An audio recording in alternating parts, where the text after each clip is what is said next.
talking about something? Well, it says Posts? upcoming. Did I schedule the live? Well, let's see. Good question. Now we really seem like boomers. Let's just get right to it and see what happens. You know? Well, but if it's not being, is it being recorded? It's being recorded. It's being recorded. It does say live up here. Yeah, it does. Well, we really should, because this is just getting ridiculous at this point.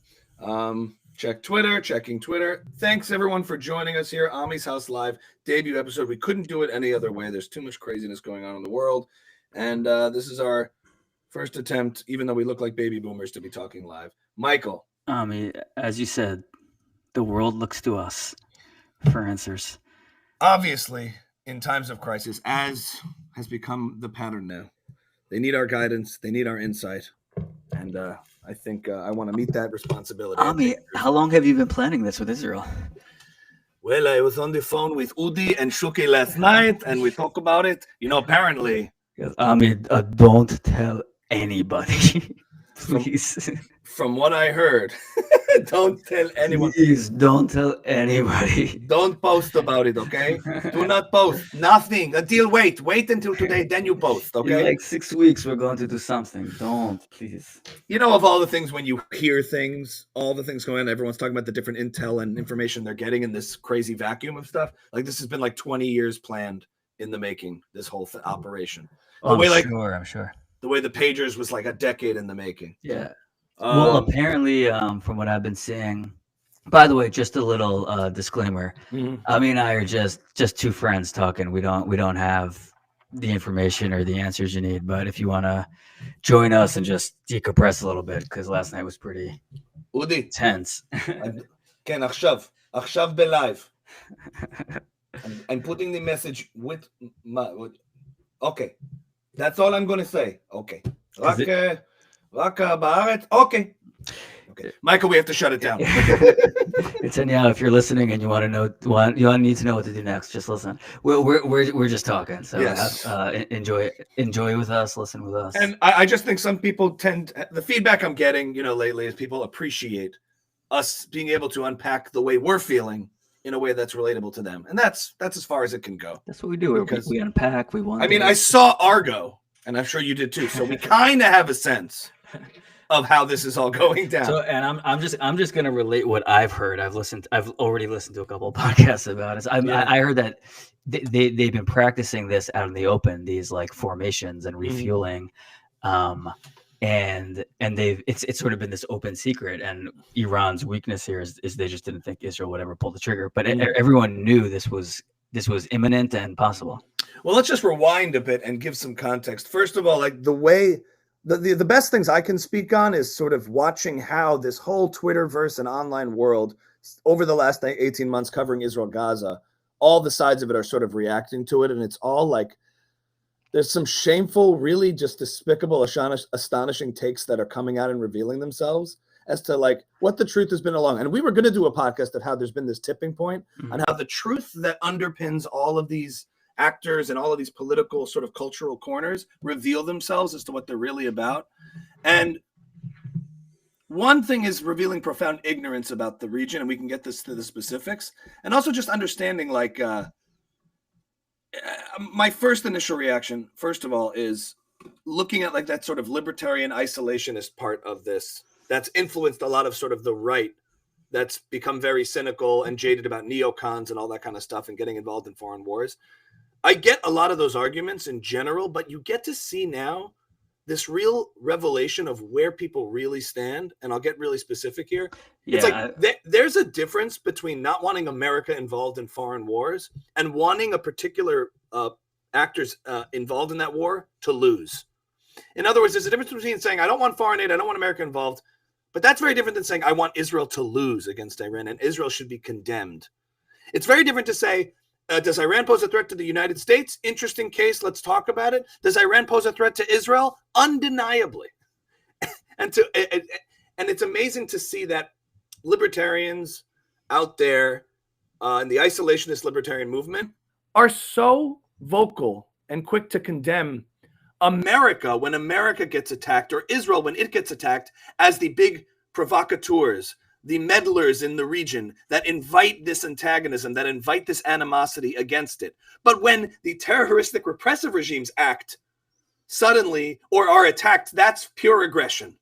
As if they haven't been funding or meddling and doing anything. The regime has just been standing by, perfectly peaceful, not making threats against Israel, funding terrorism against Israel, terrorist proxies, acting in aggression against Israel for decades, against the United States for decades. No, they've just been sitting by. They are passive actors. This incredible, blatant contradiction. It has F you mom energy, F you dad energy. The protectorate parents that want to keep the monsters at bay, we condemn them and not the actual monsters that exist, because it forces us to admit the monsters exist, and we would prefer to keep our heads in the sand and pretend they don't. That's not to say we should police the world, but don't be freaking naive. It's dangerous. And it's just an incredible, the selective condemnation against good governments that are rights-protecting governments and giving a pass or excusing or standing with those who are super repressive while claiming to be for individual rights and freedoms. It's unbelievably ironic and naive and dangerous to me. I want to show your tweet to your reply to Dave Smith, because and I don't give you a lot of compliments, but I did think this was pretty great. Michael, can you see this? Can anyone see this? Delete your browsing history quick before it shows. Okay, let's see it. So you wrote it. So read it. You read it, Michael. He wrote when did you write this? At 8:27 p.m. So like minutes after we found out. Mm-hmm. Israel has launched a dangerous preemptive war of aggression and should be condemned by the U.S. government. It's like, and I thought your response was really good, which you basically said, you criticize America for meddling in world affairs. Like, who is meddling more than Iran? Mm-hmm. So fair. You don't like America meddling? Fine. But like, you should also be criticizing Iran for it. Yeah. So when America or Israel gets attacked, it's provoked, it's blowback. When Iran gets attacked, it's aggression. I pointed out that he's been one of the most vocal critics of America for doing all the meddling or funding or this or that. Any sort of time there's bad actors in Yemen or Lebanon, around the world, it's always because of American or Western involvement or provocation. More often than not, that's the cause of it. But Iran, we don't condemn any of their meddling and funding of terrorist proxies attacking Israel, blowing up Marine barracks, funding all the terrorist proxies and apparatus around Israel, Hezbollah, Hamas. No. They haven't provoked any sort of response. That's not aggression at all. This is just like only viewing the lens through by which you can condemn those that protect your right to condemn it. It's like, why does all the criticism come on Israel? It's because Israel's this free country that allows for such a thing, and we just pretend that the forces that they're trying to fight don't exist. We ignore them. It's unbelievable. Like, it's such a moral blindness, a moral confusion, and a naivete, or this desire to pretend evil doesn't exist. It's only provoked. It's only a reaction. Only Iran, Hezbollah, Hamas, these are reactors to the Zionists, to the West, to America. 9/11 is a reaction to meddling. There's no ideology animating any of this. There's no radicalism. There's no jihadism. This is like, who's the morally blind one here? Like, this is crazy to me. It's just astonishingly like a take not based in reality, just based in this utopian idea that everyone just wants the same thing, has the same values. All governments are equally bad, equally evil, but certainly the ones that are representing us in the free world in the West are worse because they're provoking responses from people who have no agency. They're not able to make decisions in this part. That's the only reason they're reacting. And that to me is just so absurd. And the best position I could see is, look, it's not my country. If you're in America, I don't have anything to do with this. I'd rather America focus on America. I don't think that's the correct take, but I can understand that take. I get why Iraq is a mistake, and it doesn't meet the standards of going to war for self-defense for American interests. Fair, and I actually agree with that in hindsight especially.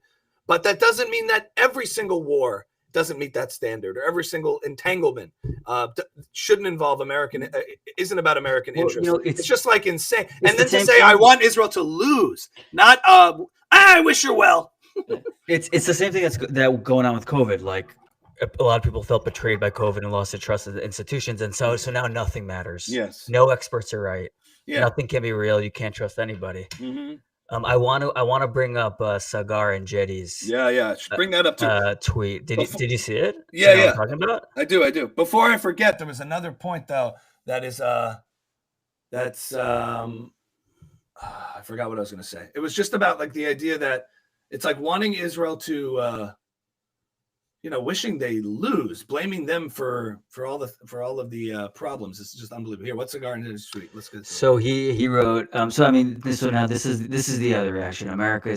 Israel is now going to drag the United States into a war. Israel has now made a mockery of the United States. President Trump today said he did not want strikes ahead of negotiations scheduled for tomorrow, and they did it anyways. Their attack today is deliberate sabotage and a blatant attempt to force us into war.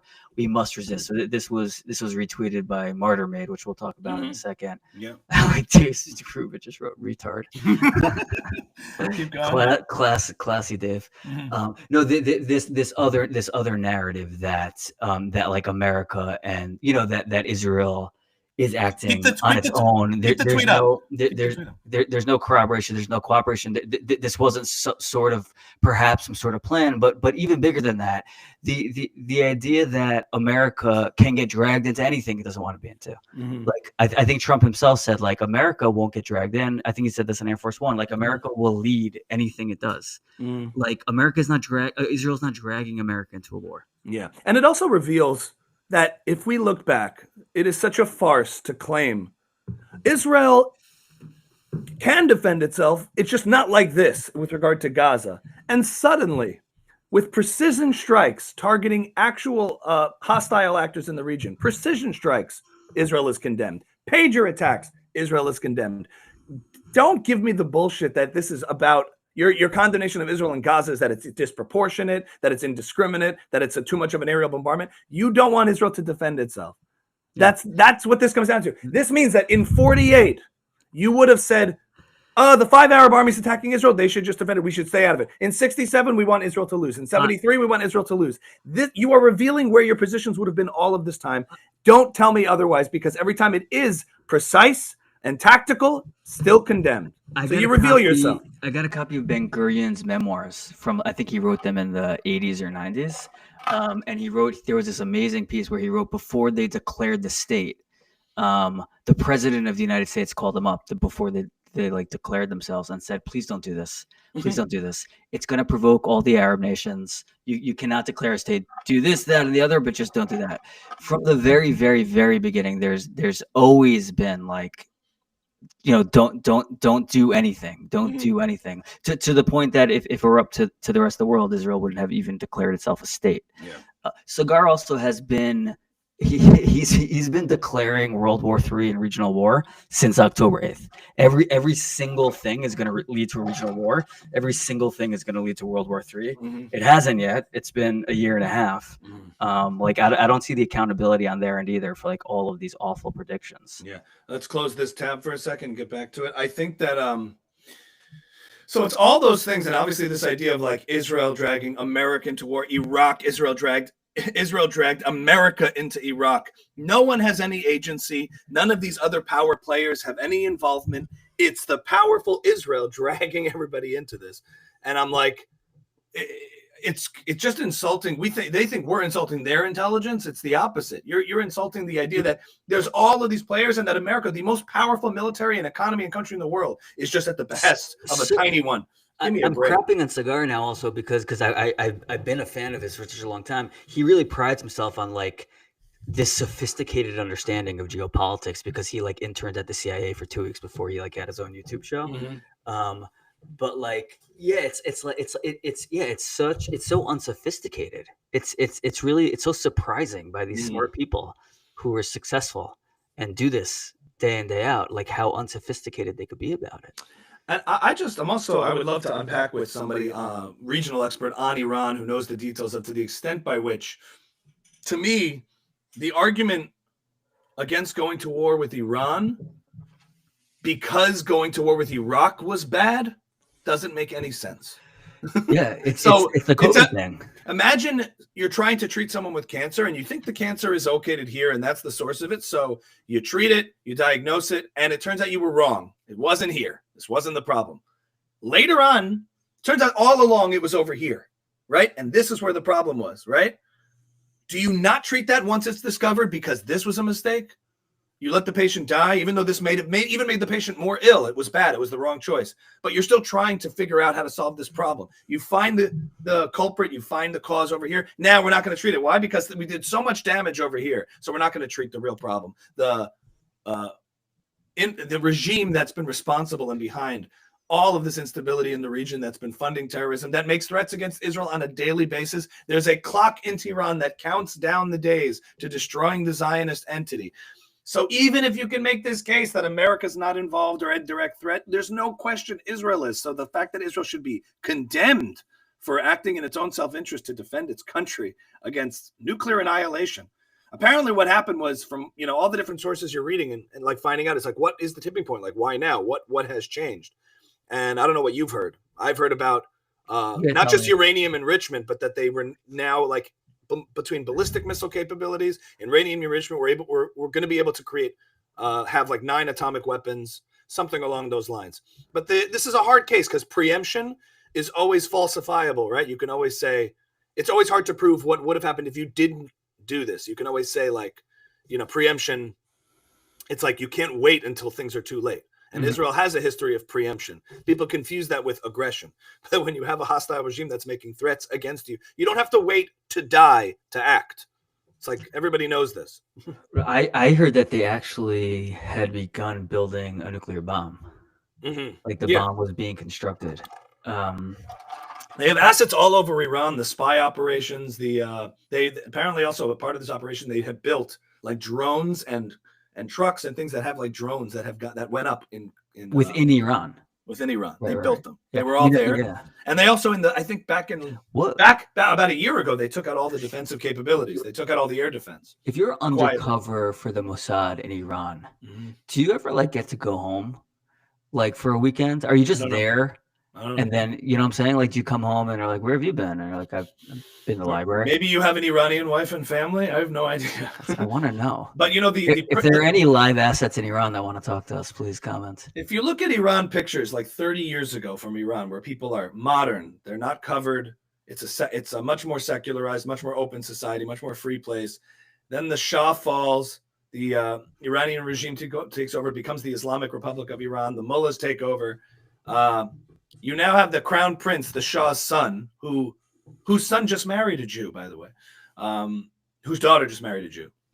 He's like looking at this. And remember, we had a podcast, and I have no authority on this, but I had said I could predict in Trump's time that within the next 5 years, the Shah's son, the prince of Iran, will be reinstalled, and the regime will collapse, and that there'll be a chance for Iran to have because like there's a huge percentage of the Iranian population that's pro-Western. It's not like other situations of Afghanistan, Iraq, where if you take out the stabilizing but evil dictator, you get a bunch of insurgency and instability. And I'm not saying this, we're all about just regime change for that sake. This is it. Oh, you should only go to war for self-defense, which is so much easier. Obviously, it's so much more demonstrable to say Israel's doing this for self-defense, given the daily threats and funding and attacks against it. So it's just like so naive and blind, willfully almost, to say that they just have been standing by this whole time. Like, what do you want?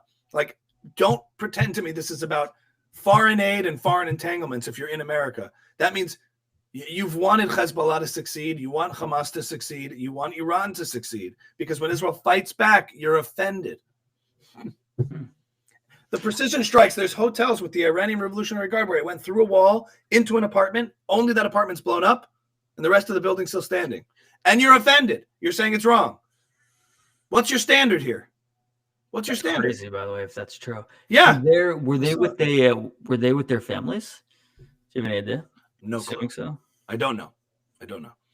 No, but Israel. One of the reports I saw was that Israel, Mossad, coordinated a meeting of like a lot of top generals, like to meet in secret, but it actually was a ploy to get them all in one place and take them out. Like that they had to have they lured them into a secret meeting that they had to have. The Mossad lured the Iranian generals? Yeah, something. I don't know if it's generals or top officials into a meeting and then knew where they were.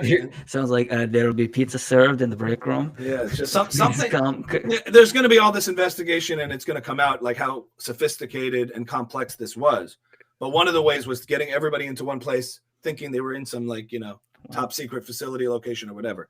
A lot of the nuclear facilities are being destroyed. I mean, I heard today also the big innovation was going for the assassinating personnel before the physical sites, because if you go for the physical sites first, the personnel then goes into hiding. Right. And a lot of the aerial defense, the reason they could pull it off is because they took out the aerial defense a bunch of months ago. I don't know if you remember that. There was like a attack along all the aerial defense. I remember. I mean, it wasn't covered. No one talked about it. Oh, that wasn't the second strike. I'm saying I remember it vaguely, like a bunch of months ago. There was like something happened in Iran. Israel took out a bunch of missile defense, and then like there was the first attack, and then the first volley, and then the second attack by Israel. I thought had taken out the Russian air defense systems out of. You're saying there was a third one? No, I think we're talking about the same thing. Yeah, that was pretty widely covered, I think. At the time? I think so. Everyone, but in this very moment, as this happens, everyone forgot about that. You know what I'm saying? In the cultural. Yeah, I mean, I guess maybe I pay a little closer attention because we do this. I was in Israel at the time when that happened. Yeah, no, right. Yeah. No, I do remember that. I was in Israel, but I just remember, it happened. It's one of those things. A tweet goes out. Yeah. We will not accept this, and it just goes away, is what I'm saying. So there's a connection there. Yeah. Over a long period of time. I remember it being a big deal because what it was is it opened the window for whatever Israel wants to do next. Mm-hmm. I want to bring up now. Let's move on to. Want to bring up Haviv? I'm going to bring up Haviv. Well, Haviv retweeted. I've just been checking Haviv Rettig Gur's Twitter because he's just awesome. Oh, here's another one. Yeah, so Martyr Made wrote, "Don't worry, I mean, what is this? As arrogant and invincible as he may seem, in the end, the devil and all his children are cast into lake of fire." You could say he's talking about Iran. I don't think so. I highly doubt it. Although he also said they get what they deserve. Is that a Christian? Is that like a Bible quote? If I'm looking at this tweet, it seems like the whole thing, is giving me Bible vibes. It really is like a bit of like a piece of art. This entire like black screen here. It really tells it has all the markings of kind of the woke right, woke right, and adjacent new right kind of features. Vague, cryptic, dark. Yeah. You can't pin us down on who we're talking about because we're being intentionally vague and obtuse. And also, Martyr Made is just a storyteller who's just trying to get to the truth. So why does he have such a strong opinion about Israel here? Well, his Israel takes are have they always been? Have they always been? Look, everyone talks about the Jerusalem episode, which I've yet to listen to, where he covers a lot of the history of it. But I've noticed in a lot of ways, like in general, the Twitter avatars that are out there representing people's personas are sort of an amalgamation of everybody's reactionary, naughty, edgy qualities. In the same way, when you get behind a car, you have a road rage personality. Or behind a keyboard, there's a version of you that forms that's probably not the best, most nuanced representation of you. And I'm not trying to make an excuse for him, but I'm just saying, like, when you meet people either in person or when you come face to face with people, one line that they say, yeah, I mean, that's a biblical verse. I'm not saying, I am talking about Israel, but not really. In other words, these things have sticking power and staying power, and they're meant to be provocative and vague and edgy in a sense. So I guess what I'm saying is, like, that's Twitter sometimes, and everyone can always hide behind, I was shit posting. It was just messing around. It's just some big public bathroom and we're all scribbling stuff on the walls. So you always have that out when it comes to Twitter. People post the worst obscene stuff. And then I've seen those very same people, meet face to face and say, yeah, I mean, I was just shit posting or whatever. I mean, I didn't really mean that. You know what I mean? I don't know if you saw recently, like Jake Shields. Nice. Jake Shields met with Awesome Jew one-on-one for a live stream. And Awesome Jew revealed his anonymity, Adam King. I got to give credit because they sat down and had like this real civil discussion. And a lot of people were like, you know what? Jake Shields is crazy. He's wrong. He's awful. But like, my respect for him went up because he was able to still maintain civility. Dan Bilzerian, on the other hand, crashes the live stream and just goes absolutely nuts. What a low bar. He's able to maintain civility. All I'm saying is what the reaction to it was. And I give Adam a lot of credit because he sat there and just like, I'm just saying, I'm not excusing the things, but there's just this huge distinction between one's Twitter avatar that they put out there, and you can always hide behind, I was shit posting when I posted the meme of the Jew like this. For sure. I was asking specifically, has Martyr Made, however provocative or not, has he made his stances on Israel clear, or has he been trying to seem objective? I don't know. No. What I'm saying is, like, he will sit there. He might sit there on a podcast and like be the historical storyteller and trying to humanize everybody and all the people involved. But his Twitter vibe is shit posting and provocative. That was the whole thing why he was getting in trouble. He posted about, a picture of Hitler and then a picture of the trans French opening of the Olympics. And he said one of these pictures is definitely preferable to the other. And he's like, that's what I like to do on Twitter. And one can say in this climate, that's really pretty offensive and messed up. But that's the excuse. I mean, on this note, something that I've been thinking about just throughout last night and this morning mostly was the stark difference between what we talk about mostly on this podcast, which is like how Israel is being perceived in the media and real life. And, when you talk about military operations and the real consequences of that, Martyr Made and Candace Owens and to me, at least Dave Smith seem a lot less consequential. In this, when the real stuff this morning, they feel a lot less consequential. Yeah. Yeah. Well, there's all that tweet stuff that's going on saying, sit down.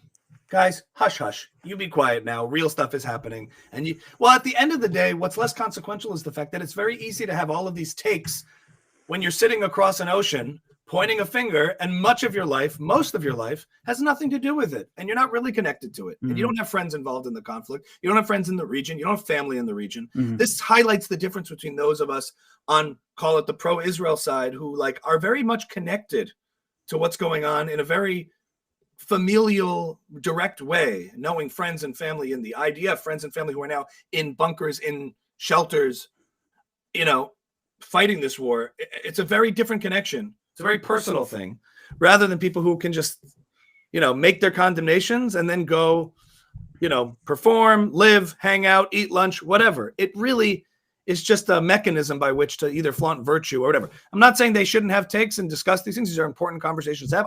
I value the robust debate about it. I think it forces a lot of people on our side to refine the arguments, because oftentimes we're not held to that account. You have to refine your arguments and you got to make your case. And you can't just be blindly tribal. I think that's super important to know why you're fighting for something.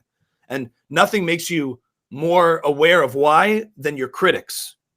It's not the people who agree with you that refine your positions. It's your enemies or your opponents. Yeah. Enemies is a strong word. Your opponents are much more valuable in that way, I think. But yes, I also hear what you're saying, that at the end of the day, when it comes to defending yourself, you can hate all you want.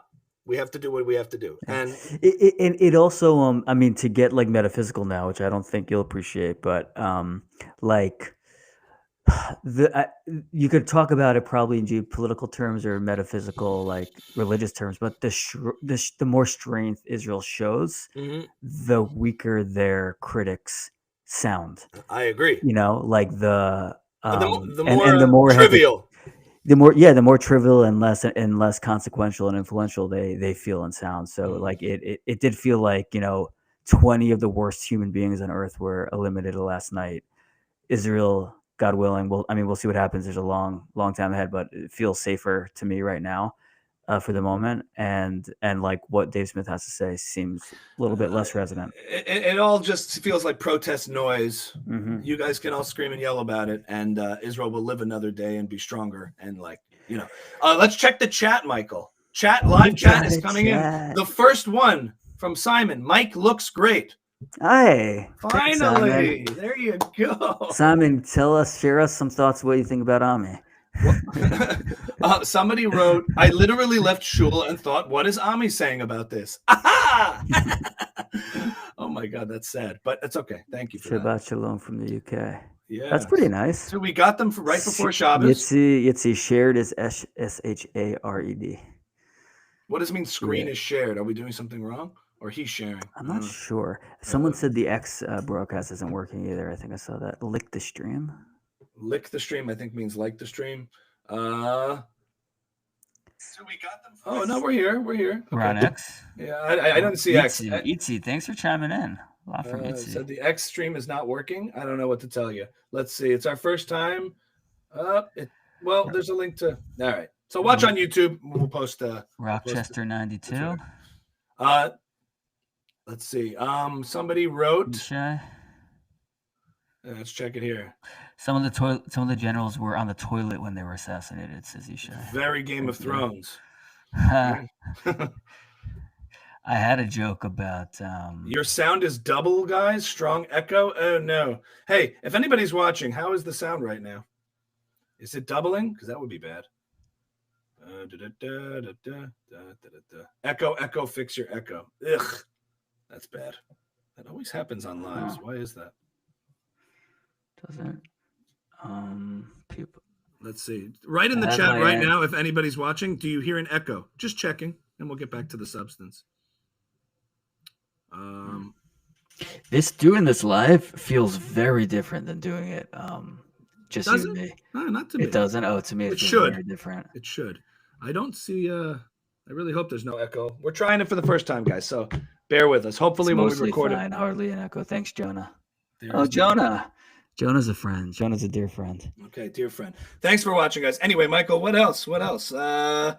So comedy. No, I just find this to be one of those fascinating moments where all the noise, you're right, just sort of gets quieter. Yeah, we were going to go on last night to talk about this Jubilee debate that Ahmed Mohammed Farkour, is that his name? Wow, I didn't. I'm impressed with myself. If I don't think it's right, but if it is right, I'm impressed with myself. Well, he's basically he's pro-Palestinian. He's from Gaza, but he advocates for a different approach than Hamas. He's an anti-Hamas. He's anti-Hamas, and it was a pro-Palestinian who's anti-Hamas battling 30 non-Palestinians who are pro-Hamas. And it was, I think, the most disturbing thing I've seen since the war began. And we were going to go on and talk about it last night, about how sort of it feels like we've turned a corner officially. And then Ami texted me, bro, did you see what happened in Iran? Well, we wanted to highlight this idea, not that the public opinion is shifting back more in favor of Israel in any way, but that the public opinion that's hostile to Israel is kind of revealing the true nature of itself and what it really is. And I think there's a tie-in between the encampment protesters, the riots going on in Los Angeles, this sort of not being animated by what they're advocating for, but really being animated by what they're advocating against, what they stand against. And it's not being pro-Palestinian, and it's not being pro-human life. It's being anti-Israel, anti-America, anti-West, anti-life, pro-destruction. Because one thing that Jubilee conversation kept highlighting is that these people don't ultimately really care about the well-being of Palestinians, like what Ahmed was trying to bring to their attention. They care about having something to hate in the form of Israel. If that entity exists for me to hate and want to destroy, that's what I'm driven by. They don't care about the well-being of Palestinians. And so he, as somebody who wants to work with Israel, wants to have peace with Israel, it offends them because it's not about coexistence. It's not about peace. It's about hate. It's about real hatred of Israel. Mm-hmm. And that's what the Palestinians as a movement, as a population, allow them to channel. So my prediction is the Free Palestine F Israel is going to start shifting to just F Israel. They're going to drop the Palestine thing altogether, and the Zionist genocidal barbarians is just going to switch back to Jews. Why did you pronounce it like that? You know why? I'll tell you why. I haven't said this since the war started. In college, when we were talking about the American History X, this guy that I afterwards, after he said this, fell in love with, he went, "Oh, you know what my favorite line from American History X is? When Ed Norton calls them, you Zionist Kabbalah reading motherfuckers." He called them that in American History. Zionist Kabbalah reading motherfuckers. So I say that in my head a lot, and so sometimes it slips out with Zionist. Mm-hmm. But anyway, the Zionist pretense is going to fall away, and people are just going to start saying Jews what they really mean. And like that, they just want Israel to fail. Just like this Iranian attack is tied into it. It's like targeted strikes, not targeting civilians, targeting those responsible for aggression against Israel. Like that, it's just as bad. There's no difference. There's no distinction. There's no acknowledgement of any of that. Yeah. And so don't be fooled. Somebody writes, what does the LA riots have to do with this? I don't know. Feels kind of the same. Well, I mean, I'll tell you how I think about the LA riots. Yeah. Like, it's again sort of this like weird facsimile of like morality, where like I don't know, it just seems like a lot of people like cosplaying that we're in a fascist regime, which like sure, like I'm open to hearing that like discussion, and like maybe we are in some way, but like it feels like the same people who are like fully forgetting about Palestine for a moment because they don't actually care are now protesting this, and like in this sort of like, why? Because it allows them to do the same thing: destroy property, prosperity, condemn capitalism. Any one of these movements that's a vehicle to do that is what they'll take on. And I will say, it's funny. I mean, they're going after Trump as this fascist, rounding up people. When I think he sends National Guard in, as many presidents have done when there's civil unrest. It's not unprecedented. Also, Obama deported like 4 million people. Yeah, I mean, I don't think going to Home Depot and deporting workers is good. I think that's awful and terrible and not well, good. It depends how good they are. No, I'm just kidding. Yeah, yeah, obviously, I don't know. Go. Sorry, interrupt. No, go ahead. That's all I have to say. No, I obviously have questions about making sure that if you're there's certainly a prioritization about going after. There's a difference between a criminal or someone who's violent and someone who happens to be the only crime is being here illegally. I can obviously understand those distinctions, and I would be discerning and making sure like rounding up someone whose only crime has been here coming illegally feels like a really bad prioritization, as opposed to going after gang members or people who are violent. But I doubt anyone protesting is making those distinctions or really thinking about that. I think it's cosplaying a movement in an effort to delegitimize, invalidate, and destroy America, destroy Israel, make your stance against capitalism, occupy Wall Street. I think a lot of these movements, they move and ebb and flow with time so that you can get out your angst and flaunt your faux virtue and not actually have to do anything. For me, it's hard because I really don't like what Trump is doing with that. But then you're a nasty person. Yeah. But then he'll put out a statement in support of Israel like he did last night. I think he said like, we tried negotiating with them. They said no. Now they're all dead. And you're like, it's hard not to like you sometimes when he says that kind of thing. They said he had 60 days, and I want great things. I want him to do well. I told him, but I think there's this real weird moment, and it's very like palatable that happens when all these people screaming and yelling and condemning or whatever. When somebody actually does what they say they're gonna do, like you said about Israel asserting strength, or like having a red line and actually sticking to it, people go like they're so not used to that. It's so expected that things will go the way general politicians go, that when someone like Trump or a country like Israel actually does what it says it's going to do, there's a glitch. It's a huge glitch. Like no one knows what to do about it. It's like Eric Weinstein on CNN, where like he just sort of changes the premise of the conversation, right? And the conversation just dies on with Piers Morgan, and it's like you can't. There are certain boundaries here, and part of the boundaries is you're not supposed to actually do anything. Mm-hmm. Yeah. It's also, I mean, Eric sometimes speaks a little too cryptic and too secretive. It's hard to figure out because he's like, listen, we're all watching a hockey game. And no one has the puck. What? Physics. Gotta love Eric. But I know what you're saying. And then it's like in the face of it's sort of like the day of October 7th when that happened. And Hamas terrorists proudly filmed themselves doing the most unspeakable acts of evil.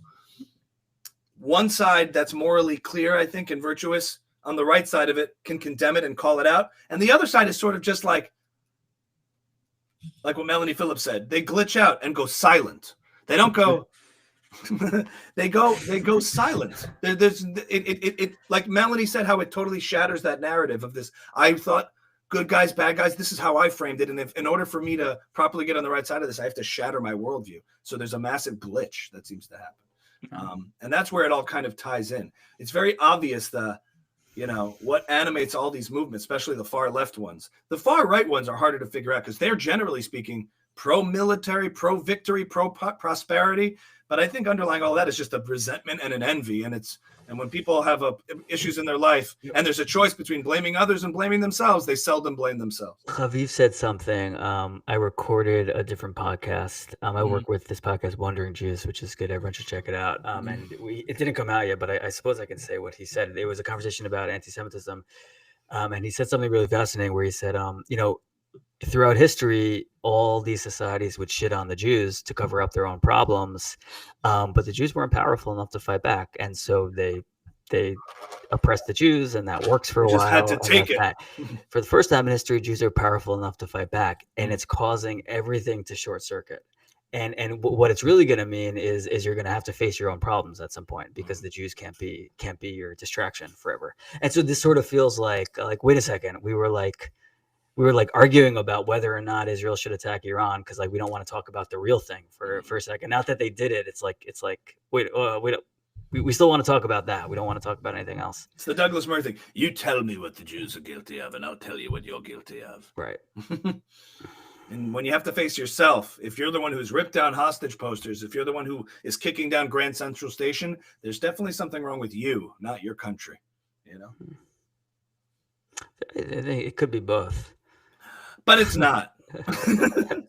But don't you think more likely than not, people sitting there obsessing about the Jews, blame, victim culture, ripping down posters, ripping down flags, burning flags.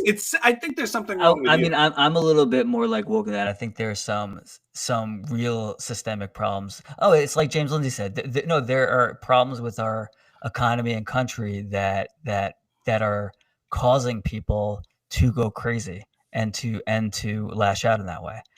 I'm not taking accountability away from them, but they're not existing in a vacuum. They're surrounded by these economic forces that they don't know what to do with, and so they've gone nuts. That's one way to handle it, or adapt and figure it out. I just mean that's why. But it's not just. It could be both. The country's messed up, and so they're becoming messed up. And why they blame the Jews? More messed up. They blame the Jews because there's nothing more annoying than a successful minority. It's like, well, we are live, Michael. I'm going to do the rest of the conversation as your favorite psychologist. So why not? We're bloody live. And what's better than live? Death?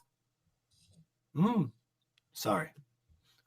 If anyone, this is how Ami talks exclusively when he's not on camera. This voice is an impression of normal guy. He forgot how to actually talk. Well, Michael, our first live, I think, is going to wrap up shortly. 42 minutes feels about right. And cool. Thanks, guys, for joining in the comments. This is fun. I think we should do this more often. It's just kind of nice. To be able to engage with everyone. And we appreciate all the new subscribers, everyone coming on, supporting Ami's house. Really, really appreciate all you guys. And let's just check a few more in the chats here. Thank God Bibi is in power. I did not vote for him, but who else could have clarity and courage? Well, thank you so much. I really appreciate it. It looks like his name is The. That's very interesting. The with a little kitty cat as an emoji. Well, I appreciate that. Sarah Grab him says, by the kitty cat. Sarah says no one went to Home Depot and deported people. That's a lie. Okay. What's that? Sarah says no one went to Home Depot and deported people. I didn't know that. Thank you. Okay. Well, that's okay. Thank you so much for saying that. I appreciate it. Ami, only a matter of time before you debate Dave Smith and the other usual suspects. I have debated Dave Smith, actually. It was about a year ago. And you know what? I will say this. The best feedback I see on that debate is that this is the most civil and informative debate I've ever watched on this subject. Both sides make good points. Thanks for doing this. So in this very moment, I'm not that interested, but when I see some of this, kind of these takes that are so I think ridiculous. At the end of the day, though, I actually am. I do think the debates are healthy and good. And like I said, critics force us to refine our arguments more than supporters. So I appreciate that. And I'm happy to debate anytime and discuss, debate, have conversations. I think ultimately those are, especially in the West, the most important things. In the East, there's more pressing matters of actual defense. But here, where we have the fortune of, being able to just have conversations in a free society, we should try to do so as much as possible, even with very offensive and disagreeable opinions or opinions we really, really don't stand by. Because if for anything, it makes your arguments better. Love the impression. Subscribed. Yeah! Bing! I don't know how to say that name. Is that a troll name? R. Jerkoff? Whatever. Thank you. I don't think it's a troll name. I think it's Icelandic. I don't know, but thank you. Ryerkov. Natalia says I look shell shocked. This is how I look. Michael's deep underground. No, this live thing is weird for me. Yeah. Oh, you feeling it? You're feeling it? Yeah, I'm not used to it. It's possible because I'm on stage more often and I'm used to the live vibe moment. I think so. But Michael's legs are shaking right now. He is just absolutely terrified of all of you. The rioters are, according to Marlene, the rioters are all now conscripted, paid, funded by the same pro-Hamas umbrella groups that seeks both Israel and USA's overthrow. As you see, Islamists always use leftists to burn it down. Maybe.